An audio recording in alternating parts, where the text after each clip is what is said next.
শুভ দুপুর প্রিয় দর্শক, সকলকে শুভেচ্ছা এবং সাদর আমন্ত্রণ জানিয়ে শুরু করছি চ্যানেল আইয়ের নিয়মিত আয়োজন ফ্রেশ প্রিমিয়াম টি তারকা কথন। আশা করি এই মুহূর্তে যারা আমাদেরকে পর্দায় দেখছেন সকলে ভালো আছেন, সুস্থ আছেন, নিরাপদে থাকার চেষ্টা করছেন। প্রিয় দর্শক, জন্ম এবং মৃত্যু একই মুদ্রার এপিঠ এবং ওপিঠ। আমাদের জন্মের ওপর যেমন নিয়ন্ত্রণ নেই, তেমনি নেই মৃত্যুর ওপর। তবে এই দুয়ের মাঝে আমাদের যে পথ চলা, তা আমরা স্মরণীয় করে রাখতে পারি, বরণীয় করে রাখতে পারি নিজেদের কর্মের মধ্য দিয়ে। কিছু মানুষ তেমনটিই করেছেন, হয়ে উঠেছেন মৃত্যুঞ্জয়ী। তেমন একজন মৃত্যুঞ্জয়ী শিল্পী আমাদের শ্রদ্ধেয় হুমায়ুন ফরিদী, এবং আজ তার জন্মবার্ষিকী। চ্যানেল আই পরিবারের পক্ষ থেকে এদিনে তার প্রতি আমাদের গভীর শ্রদ্ধাঞ্জলি। তারকা কথনের আয়োজনে তার জীবন নিয়ে, তাকে নিয়ে আজকে আমরা স্মৃতি রোমন্থন করব। সেই উদ্দেশ্যে আজ আমাদের মাঝে আছেন দুজন বিশেষ অতিথি। শুরুতেই তাদের সাথে পরিচয় করিয়ে দিব। আমাদের সাথে আছেন অভিনেতা, নির্মাতা এবং প্রযোজক আল মনসুর। শুভেচ্ছা। এবং আমাদের সাথে আছেন অভিনেতা শহীদুজ্জামান সেলিম। শুভেচ্ছা। ধন্যবাদ। আজকের বিশেষ একটি আয়োজন, এবং এই ধরনের আয়োজন আমাদের হরহামেশাই হয়, কারণ চ্যানেলের একটি বিশেষ প্রচেষ্টা গুণী মানুষদের যোগ্য সম্মানটুকু দেওয়ার। আজ আমাদের একজন অসাধারণ ব্যক্তিত্ব হুমায়ুন ফরিদী, আমরা যাকে বলি সর্বকালের সেরা অভিনেতা।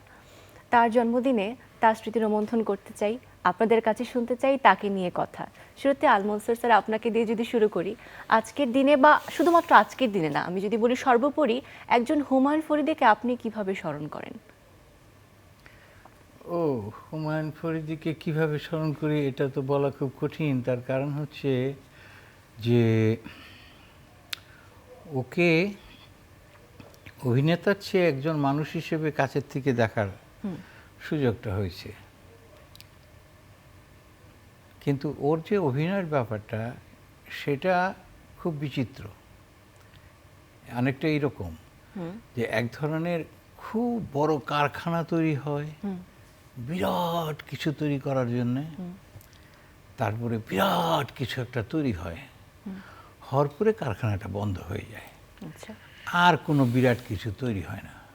ফরিদী হলো ওইরকম, ওইরকম একটা ফ্যাক্টরির একমাত্র প্রোডাক্ট, এবং এর চেয়ে ভালো আর হয় না।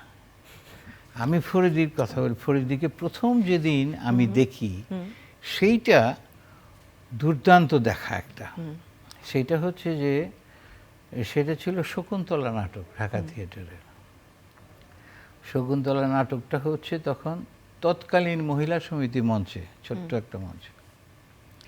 তো সেইটা দেখছি বসে বসে। তো ওর মধ্যে একটা দৃশ্যে একটা চরিত্র এরকম করে দর্শক দিকে পেছন ফিরে দাঁড়ানো, হঠাৎ সে একটা লাফ দিয়ে তীব্র গতিতে ঘুরে দাঁড়ালো, এবং সে কিছু একটা সংলাপ বলল, কিছু একটা করলো। আমার মনে হলো যে যখন প্রচণ্ড ঝড় হয়, যখন খুব বড় করে বজ্রপাত হয়, সমস্ত পৃথিবী আলোকিত হয়ে যায়, সমস্ত পৃথিবী সেই শব্দে জেগে ওঠে, আমার মনে হলো আমি মঞ্চের মধ্যে ওই রকম একটা বিজলির চমক দেখলাম, ওই রকম একটা শব্দ শুনলাম। আমি জীবনে ভুলবো না ওই কথা। যাই হোক, নাটকটা যখন শেষ হলো তখন আমি চিনি না, তো ওকে আমি ডাকলাম, আমি বললাম এদিকে আসো, কী নাম তোমার? তো বললো আমার নাম হুমায়ুন ফরিদী। আমি বললাম যে তুমি দুর্দান্ত অভিনেতা, তুমি দারুণ, এরকম আমি দেখি নাই কখনো। আমি এই কথাটা বলছিলাম ওই বারান্দায়, মহিলা সমিতির তখনকার বারান্দায়। এই হচ্ছে ফরিদীর সঙ্গে প্রথম আলাপ, প্রথম দিনের আলাপ। তারপরে টেলিভিশনে তখন নিয়মিত আমি করি, ওখানে ফরিদী করা শুরু করলো। এবং একদিনের কথা আমার মনে আছে যে ফরিদী একটা চরিত্র, একটা নাটকে একটা চরিত্র করছে। তো আমি কিছুক্ষণ দেখে আমি ফরিদীকে বললাম যে ফরিদী, তুমি এই জিনিসটাকে এইভাবে যদি করো তাহলে মনে হয় ভালো লাগবে। সে মুহূর্তের মধ্যে সেরকম ভাবে করলো। কিন্তু এখন যখন সেই কথাটা মনে হয় তখন আমার খুব লজ্জা লাগে। আমি ফরিদীকে শেখাতে গেছি, এটা খুবই লজ্জা লাগে আমার কাছে এখন মনে হয়। এই দুটো এই দুটো হচ্ছে খুব খুব ছোট এবং খুব কাছের ফরিদির স্মৃতি আমার। আচ্ছা, হ্যাঁ, বাহ, অসাধারণ। এছাড়াও তো অজস্র আছে। এখন ফরিদির ব্যাপারটা হচ্ছে কি যে স্যার আমরা আরো স্মৃতি শুনবো, পুরো আয়োজন জুড়ে আসলে স্মৃতি রোমন্থন হবে। এ পর্যায়ে যদি আমি শহীদুজ্জামান সেলিমের কাছে একটু জিজ্ঞাসা করতে চাই যে একই কথা, যে একটি দিনে তো এমন একজন অভিনেতা, একজন শক্তিশালী অভিনয় শিল্পীকে স্মরণ করা যায় না, প্রতি পরতে পরতেই আমরা স্মরণ করে থাকি। তাকে তার অনুপস্থিতিতে এখন কিভাবে আপনি চেনেন বা বোঝেন? ফরিদি ভাই, আমরা যারা ঢাকা থিয়েটার করেছি, বেলাল ভাইও আগে ঢাকা থিয়েটার করেছে। বেলাল ভাই হয়তো ফরিদি ভাইকে সহ অভিনেতা হিসেবে পান নাই দলে, বা পেয়েছেন কিনা আমার জানা নাই। তো আমরা যারা পেয়েছি, আমরা ছাত্র জীবন থেকে ফরিদি ভাইকে পেয়েছি। আমি জাহাঙ্গীরনগর বিশ্ববিদ্যালয়ের একই ডিপার্টমেন্টের ছাত্র আমরা। ফরিদি ভাই আমার চেয়ে 4-5 বছরের সিনিয়র, 4 বছরের সিনিয়র। তো আমরা তখন থেকেই ওনাকে পেয়েছি, এবং তখন সেশন জটের কারণে ইউনিভার্সিটিতে অনেক দিন থাকতে হতো। ফলে আমাদের সাথে ওনাদের ইন্টারাকশনটা অনেক দিনের ছিল। 5 বছরে শেষ হতো না, 7 বছর 8 বছর লেগে যেত।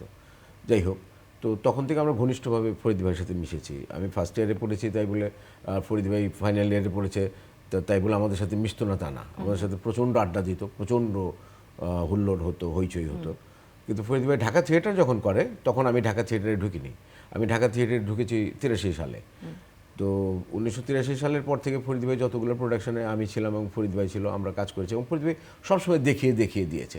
এখন ফরিদ ভাইয়ের আমি অনুভব করি প্রতিনিয়ত, এই কারণে যে যদি আগে টেলিভিশনে আমি যখন কাজ করা শুরু করি, যখন কঠিন কঠিন চরিত্র আসতো, তখন অনেক ক্ষেত্রে আমি ফরিদ ভাইকে জিজ্ঞেস করতাম যে ফরিদ ভাই, এই চরিত্রটা আমি কেমন করে করব, বা এটা কি করলে ভালো হয়, বা কীভাবে এটা করা যায়। এবং ফরিদ ভাই খুব উৎসাহের সাথে আমাকে এই সাজেশনগুলো দিত। সেটা যত রাত হোক, দিন হোক, অনেক সময় বাসায় যেতাম, বাসায় গিয়ে ওনার কাছ থেকে আমি নিতাম। এখন ওই মানুষটা নাই, যে আমি যার কাছ থেকে একটু পরামর্শ নেব, ওই মানুষটার অভাবটা আমি খুবই অনুভব করি। আর ওনার কিছু কিছু বিষয় ছিল, হঠাৎ হঠাৎ ফোন করতো যে কি করিস, তো বললাম যে এরকম এরকম বেরিয়েছে একটু, বলছে না এমনি ফোন করলাম। আমি আপনি এমনি ফোন করেননি, কী কারণে ফোন করেছেন কারণটা বললেন। তার মানে হলো আমার সাথে ওনার একটা বিশেষ সম্পর্ক ছিল, উনি আমাকে অত্যন্ত ভালোবাসতেন, আবার রাগও হতেন। শুধু যে ভালোই বাসতেন তা না, অনেক সময় রাগারাগিও করতেন। তো আমি ওনাকে সারা জীবন আমার ওস্তাদ হিসাবে দেখে গেছি, যে আমার যেখানেই আমার দরকার হয়েছে, যেখানে আমার দেখেছে যে আমি আটকে গেছি, সেখানে আমি ফরিদ ভাইয়ের কাছ থেকে সাহায্য পরামর্শ নিয়েছি, সেটা জীবনের সমস্ত ক্ষেত্রে। এবং ওনার অত্যন্ত উদার হৃদয়ের মানুষ ছিলেন। তো ওই জাতীয় একটা মানুষ স্ক্রিনে আমরা এখন যাদের সাথে অভিনয় করছি, ওই জাতীয় মানুষের সাথে এক সময় স্ক্রিন শেয়ার করেছি, এখন পারছি না, এটাও একটা অভাব অনুভব করছি। মানে আমার বিশেষ অভাব হচ্ছে যে ফরিদি ভাই নাই পৃথিবীতে। যদি ফরিদি ভাই থাকতো, আজকে তার 72 বছর হতো, জন্ম উৎসব হতো, এবং উনি জন্ম উৎসব করতে খুব ভালোবাসতেন। এবং আমাদেরকে সেই ছোটোবেলা থেকে ওনার যেদিন জন্মদিন হতো, সেদিন ঢাকা থিয়েটারের আমরা যারা ওনার ঘনিষ্ঠ ছিলাম, ওনার বাসায় ডেকে নিয়ে যেত, নিজেই বলতো, নিজেই বলতো। তো 60 বছরের অনুষ্ঠানটা উনি এমনভাবেই করছিলেন যে 60 বছর। তো আসাদ ভাই বলছিল যে তোর তো 60 বছর হয় নাই, তোর তো 58 বছর, কয়েকদিন সার্টিফিকেট আমার 58 বছর, কিন্তু আমার আসলে 60 বছর হয়েছে, সুতরাং আমি 60 বছরের অনুষ্ঠানটা করতে চাই। এবং ওই বছরেই, মানে ওই 60 বছর অনুষ্ঠান করবার পরই কিন্তু পরের বছরের মারা গেলেন আর কি। অনুভব তো করি। আর আপনার কি মনে হয় যে তিনি কি একাকিত্বটাকে উপভোগ করতেন বা অনুভব করতেন নিজের জীবনের শেষ দিকে এসে? ফরিদ ভাই একদমই একাকী জীবন যাপন করেছেন, পুরোটা জীবন। হ্যাঁ, শিল্পের ক্ষেত্রে একদম একা। তো শিল্পী যতই পরিবার নিয়ে বসবাস করুক না কেন, তার ভেতরটা সে একা। এটা আমার চাইতে ভালো বেলাল ভাইরা আরও বলতে পারবে, উনিও নিজেও একা, তো আমিও একা, প্রত্যেকেই একা। তার আলাদা একটা জগৎ থাকে, সেই জগতে সে একা। আর ফরিদি ভাইয়ের একাকিত্বটা একদম দেখার মতো একাকিত্ব। উনি একদমই একাকী জীবনযাপন করেছেন। অনেক মানুষের সাথে মিশবার চেষ্টা করেছে জীবনে, বিভিন্ন ক্ষেত্রে, যেমন মঞ্চ নাটকের সাথে যখন জড়িত ছিল তখন আমাদের সাথে মিশবার চেষ্টা করেছে, বা আমরা মিশেছি। সিনেমাতে যখন উনি গেলেন কমার্শিয়াল ছবিতে, তখন তাদের সাথে মিশবার চেষ্টা করেছে এবং ব্যর্থ চেষ্টা করেছে। এবং পরবর্তী সময়ে যখন দেখা গেল যে ওটাও উনি কমিয়ে দিয়েছেন, তারপরে একেবারে একাকী জীবনই যাপন করেছেন উনি। হ্যাঁ, কিন্তু কেউ গেলে খুব খুশি হতো, ডেকে ডেকে দাওয়াত করে করে ওনার বাসায় নিয়ে যেতেন। আচ্ছা। এটা আমি দেখেছি। বাহ, আমরা আরো শুনবো। যেহেতু যে ওই একই প্রসঙ্গে বলছিলেন যে আল মনসুর স্যার ভালো করে বলতে পারবেন যে শিল্পী আসলে একা থাকতে পছন্দ করে, আপনি কখনো দেখেছেন যে হুমায়ুন ফরিদী নিজের একাকিত্বটা কিভাবে উপভোগ করছেন? হুমায়ুন ফরিদী একা কীরকম ছিল, ও হচ্ছে হাঁসের মতন, সমস্ত দিন পানিতে থাকতো কিন্তু গায়ে পানি লাগতো না। ওর একাকিত্বটা ওই রকম, সে সব মানুষের ভেতরে থাকতো, সবার সঙ্গে হেসে কথা বলতো, সবার সঙ্গে আড্ডা মারতো, সবার সঙ্গে হইচই করতো, কিন্তু ওর গায়ে পানি লাগতো না। ও খুবই নিঃসঙ্গ একটা মানুষ ছিল, এবং আমার মনে হয় যে নিঃসঙ্গতাটা হচ্ছে প্রতিভার একটা স্ফুরণের খুব বড় একটা অস্ত্র। একটা মানুষ যদি নিঃসঙ্গ না হয়, মানুষ যদি একাকী না হয়, তাহলে আর কিছু হতে পারবে কিনা জানি না, কিন্তু একজন অভিনেতা হওয়া খুব কঠিন, আচ্ছা। একদমই। খুব কঠিন। তার যদি বন্ধু থাকে, তার যদি প্রিয় মানুষ থাকে, তার যদি আপনজন থাকে, তাহলে সে ভাগ হয়ে যায়, সে আর সে থাকে না, সে ছোট হয়ে যেতে থাকে। একাকী একজন অভিনেতা, সে সম্পূর্ণ এবং পরিপূর্ণ। স্যার, বাংলাদেশ টেলিভিশনে আপনারা যখন সর্বপ্রথম একজন হুমায়ুন ফরিদীকে পেলেন, তখন আসলে সেই সময়টা কিভাবে আপনারা কাজ করেছেন বা তাকে দেখেছেন? হুমায়ুন ফরিদীকে পেলাম ব্যাপারটা ওই রকম না, কিন্তু আচ্ছা। ও আসলে অভিনয় করল। হ্যাঁ, কিন্তু বিস্ময়কর ব্যাপার হচ্ছে যে সে অভিনয় করার সাথে সাথে সে চমকটা দিল সবার ভেতরে, এবং খুব বিস্ময়কর। ওর তখন কত বয়স হবে, খুবই অল্প বয়স। সে একটা নাটক করলো, আতিকুল হক চৌধুরী, নাটকের নামটা আমার মনে নেই। ওর চরিত্র হচ্ছে 95 বছর বা 85 বছর বয়সের একজন স্কুল বৃদ্ধ। শিক্ষক। হ্যাঁ, স্কুল শিক্ষকের ওইটা কি? না না না, আচ্ছা। ও খুবই সুন্দর একটা নাটক ছিল, আমি নাম ভুলে গেছি। ওর মধ্যে সে ওইটা অভিনয় করলো। আমি নাটকটা দেখে হয়ে গেলাম যে আমার চেয়ে ছোট সে, বয়সে অনেক ছোট। হ্যাঁ, এবং কি করে করলো এটা, আমাকে বললে তো আমি না করে দিতাম যে আমি পারবো না। সেই পাকা দাড়ি, পাকা চুল, কি অসাধারণ অভিনয়, এখনো চোখে ভেসে আছে। তো ফরিদী হলো ওই রকম, যে টেলিভিশনে আসলো, দেখলো এবং জয় করলো। একটা জিনিস কি আমি এখানে বেলাল ভাইয়ের সাথে একটু যোগ করি, সেটা হলো যে বেলাল ভাইদের যুগে বেলাল ভাই ছিল সবচেয়ে ন্যাচারালিস্টিক অভিনেতা, মানে একদম সত্যের কাছাকাছি থেকে বা একেবারে ন্যাচারাল যেভাবে ডেলিভারিগুলো হয়। তার পরবর্তী যুগে ফরিদী ভাই হলো সেই মডার্ন অভিনেতাদের মধ্যে একজন। আচ্ছা। মডার্ন অভিনেতা বলতে তাদেরকে বোঝায় যারা সময়কে গ্রহণ করতে পারে। সেই 1960 সালের অভিনয়ের প্যাটার্ন আর 2024 সালের অভিনয়ের প্যাটার্ন কিন্তু এক না।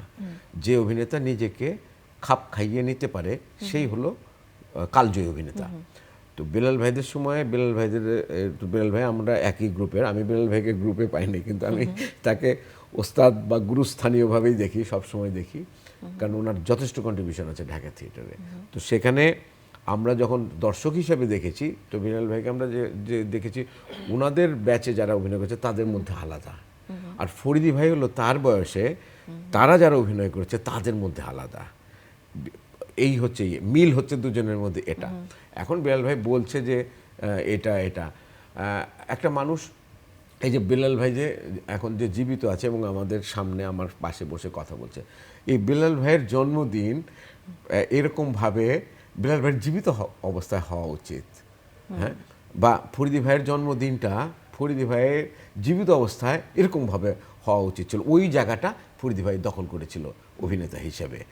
তো এটা হয় নাই, দুর্ভাগ্যজনকভাবে এগুলো হয় না। কিন্তু আজকে যে আয়োজন হচ্ছে সেই আয়োজনের মধ্যেও যে আমরা ফরিদী ভাইকে স্মরণ করতে পারছি বা বলতে পারছি এবং মুগ্ধতার সাথে বলছি। একদমই তাই। হ্যাঁ, বলতে ভালোই লাগছে, তাই না বেলাল যেমন ভাই? বলতে ভালো লাগে, শুনতে ভালো লাগে। এবং শুধুমাত্র এই যে তারকা কথনে আমরা তাকে স্মরণ করছি, আজ সন্ধ্যাও তাকে বা তার স্মরণে একটি বিশেষ আয়োজন আমি আছে। জানি। আমি দর্শকদের জন্য একটু বলে দিই, প্রিয় দর্শক, আজ তার শুভাকাঙ্ক্ষী যারা তার সহকর্মী আছেন সকলের উপস্থিতিতে আজ চ্যানেল আই ছাদ বারান্দায় সন্ধ্যা 7টায় একটি প্রকাশনা উৎসবের আয়োজন করা হয়েছে।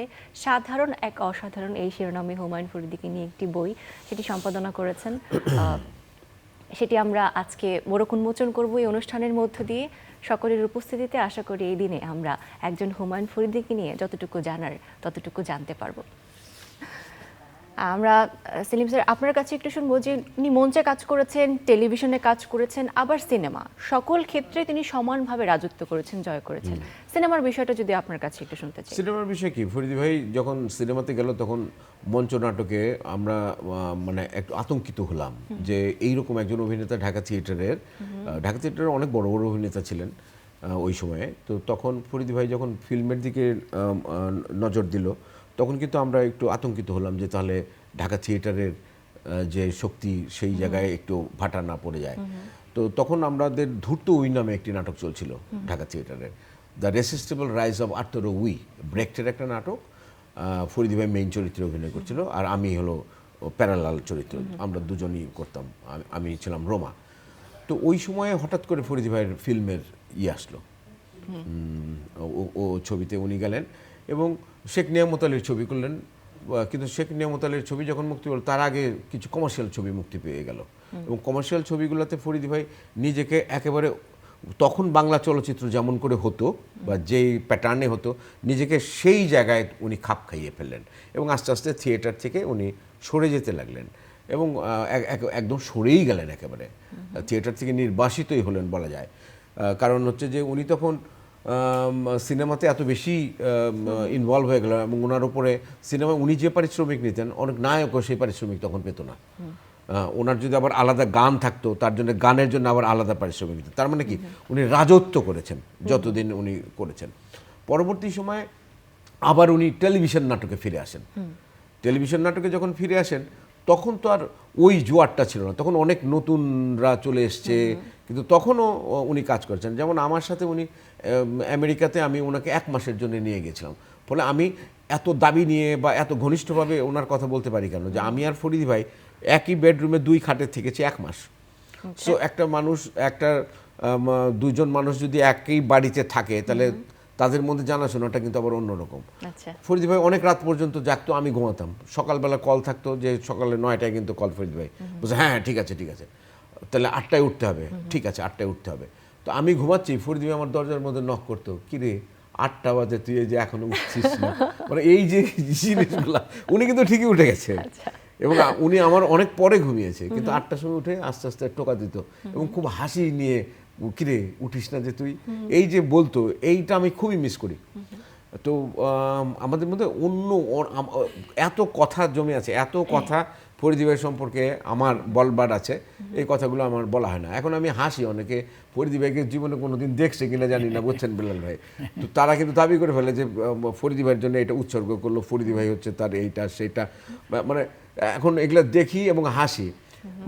এবং আমাদের কাছেও ফরিদী ভাইয়ের গল্প বলতে আসে। এখন বেলাল ভাইয়ের কাছে যদি আমি ইসের গল্প বলতে যাই, আমাদের কি মামুন ভাইয়ের গল্প বলতে যাই, তাহলে সেটা হবে অন্যরকম, একটা বেয়াদবি হবে। তো আমাদের কাছে এই গল্পগুলো বলে, শুনি, কিছু বলবার নাই। কিন্তু আমাদের এই একটা ছোট্ট অনুষ্ঠানে কি কোনটা রেখে কোনটা বলবো এটা আমি আসলে বুঝতে পারছি না। সব কথাই বলতে ইচ্ছা করছে কিন্তু আবার কোনো কথাই বলা হচ্ছে না।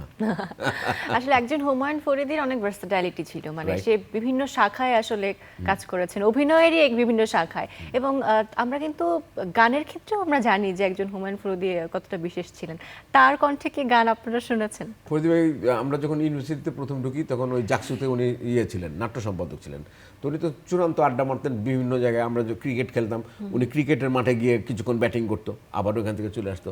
জাকসুতে তখন ওই হতো, কালচারাল প্রোগ্রামের জন্য যে রিহার্সেল হতো, তো উনি ওখানে হিন্দি গানও গেয়েছে, ক্যা হুয়া তেরা ওয়াদা, আমার এখনো মনে আছে।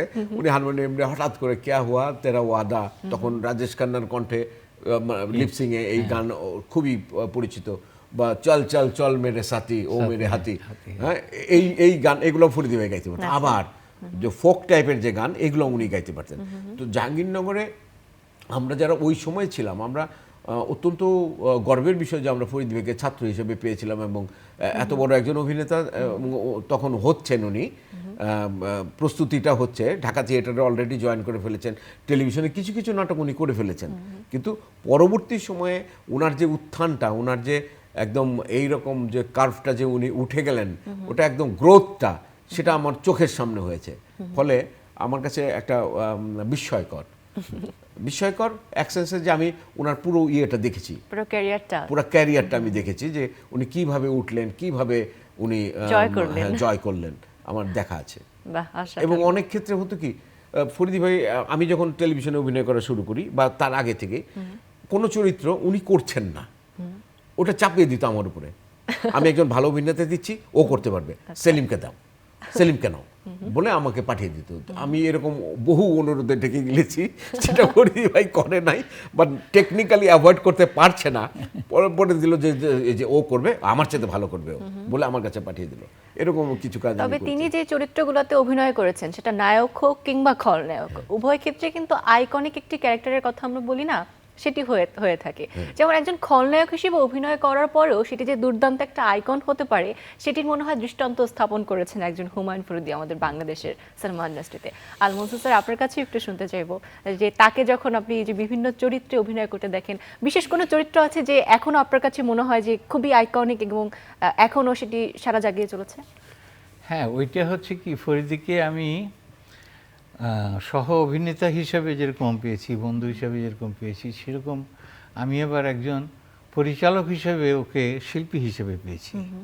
সেটা হচ্ছে যখন আমরা সংসপ্তক করি, আমি এবং আব্দুল আল মামুন ভাই, আমরা যখন সংসপ্তক করি, তো ওর মূল কাজটা আমি করতাম, এবং বিশেষ করে আউটডোরের যত কাজ ছিল সব আমি করতাম।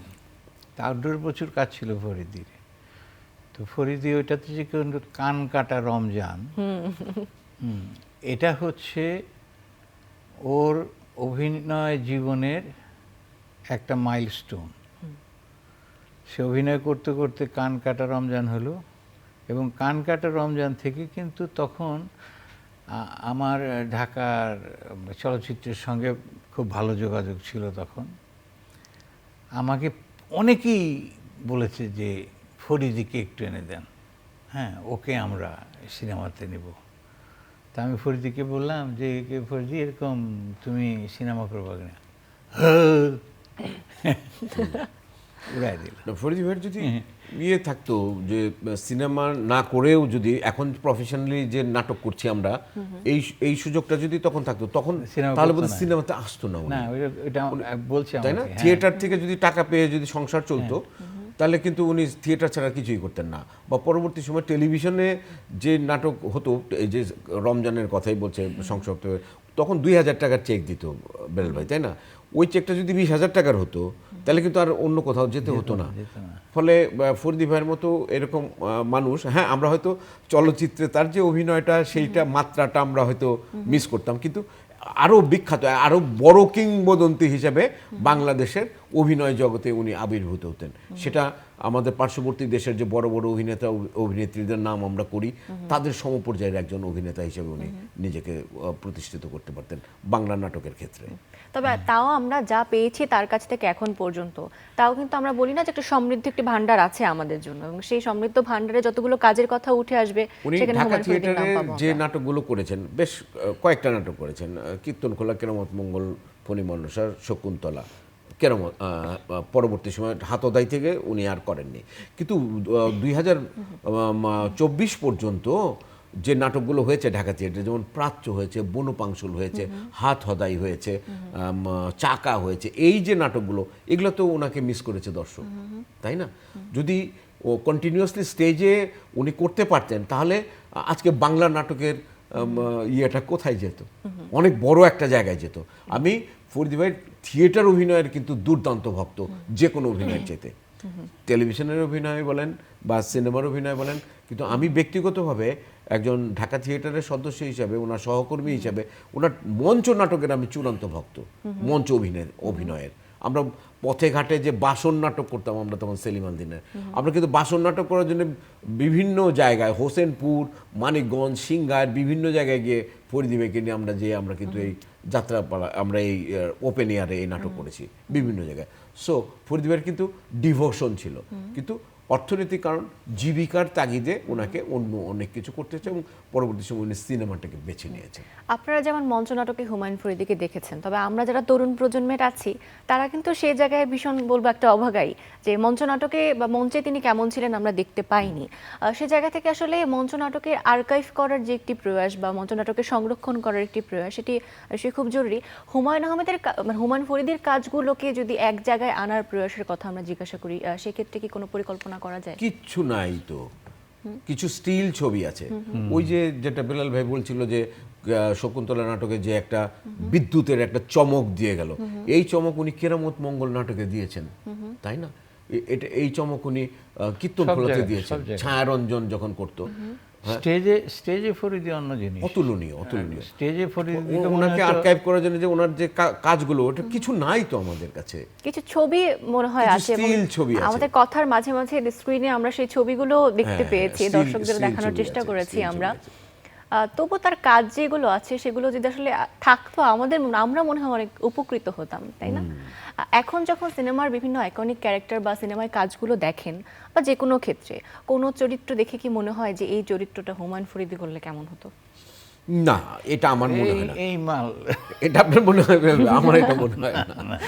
সেই জিনিস, ব্যাপারটা হচ্ছে কি, ফরিদির মজাটা হচ্ছে ওইখানে যখন ফরিদি ভিলেন করতো আচ্ছা, বাংলাদেশের সিনেমাতে, তখন তো সিনেমা ওই রকমই ছিল, ওই রকমের গদবাঁধা গল্প সব কিছু।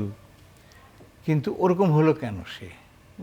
তার কারণ হচ্ছে ফরিদি তার নিজের প্রতিভাতে ওই ভিলেন ব্যাপারটাকেই অনেক উপরে নিয়ে গেছে, অনেক উপরে, যে কারণে villain is more popular than hero. Faridi যখন পর্দায় আসতো একজন ভিলেন, তখন মানুষ হাততালি দিত।